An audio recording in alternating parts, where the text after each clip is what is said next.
এইবার আমরা দেখাতে চলেছি কীভাবে আপনি ডিপোজিট করবেন আপনার অ্যাকাউন্টে। আপনারা চলে যাবেন ডিপোজিট অপশনে, এবার চলে যাবেন আমি নগদ দিয়ে পেমেন্ট করব, নগদ অপশনটা সিলেক্ট করে নিলাম। এবার নিচের দিকে আসেন, আমি এখানে 1000 টাকা ডিপোজিট করব, আমি 1000 টাকার উপর ক্লিক করলাম। 1000 টাকার উপর ক্লিক করার পরে একটু নিচের দিকে আসবেন, এখানে সাবমিটের উপর ক্লিক করবেন। আমি এখানে সাবমিটের উপর ক্লিক করছি। এবার দেখেন আমাকে একটা অন্য পেজে নিয়ে আসা হয়েছে। এবার এইখানে একটু সময় অপেক্ষা করুন। এবার দেখেন তারা একটা নাম্বার দিয়েছে, নাম্বারটা আমি এখান থেকে কপি করছি। কপি করে আমি চলে যাচ্ছি আমার নগদ অ্যাকাউন্টের ভিতরে। নগদ অ্যাকাউন্টের ভিতরে গিয়ে এখানে আমি নগদ অ্যাকাউন্টের ভিতরে লগ ইন করে নিচ্ছি।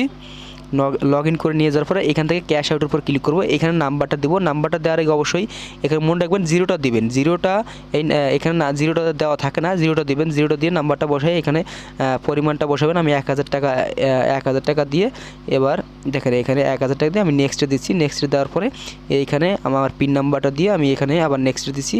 নেক্সট দিয়ে এখানে আমি কিন্তু তাদের টাকাটা পাঠিয়ে দিয়েছি। দেখেন এখানে কিন্তু টাকাটা পাঠিয়ে দিয়েছি। এখানে আরেকটা জিনিস আছে, দেখেন ট্রানজ্যাকশন আইডিটা আমি এখান থেকে কপি করে নিয়েছি। এটা খুব গুরুত্বপূর্ণ। এটা কপি করে নিয়ে এখানে একটা স্ক্রিনশট মেরে রাখতেছি। আপনারা অবশ্যই এটা স্ক্রিনশট মেরে রাখবেন, এটা ভুলবেন না, স্ক্রিনশটটা ওইখানে লাগবে। এবার আমি চলে আসছি দেখেন সেই অ্যাকাউন্টের ভেতরে। এবার এখানে দেখেন রেফারেন্স নং এইখানে দিয়ে দেবেন আপনার। আমি যেটা কপি করে আনছি, যেটা ট্রানজ্যাকশন আইডিটা এখানে পেস্ট করে দেবেন। দেখেন আমি পেস্ট করে দিচ্ছি। এবার চুজ ফাইল নিচের দিকে ওইখানে একটা ক্লিক করবেন। এইখানে আমার যে স্ক্রিনশটটা করে রেখেছি ওই স্ক্রিনশটটা করে এখানে সিলেক্ট করে দিয়ে এখানে জাস্ট সাবমিটের উপর ক্লিক করব। সাবমিটের উপর ক্লিক করার পরে দেখেন আমাকে একটা রিলোড করে একটা অন্য পেজে নিয়ে আসা হয়েছে। একটু অপেক্ষা করেন, দেখেন এইখানে আমাকে একটু এখানে একটা পেজে নিয়ে আসা হয়েছে।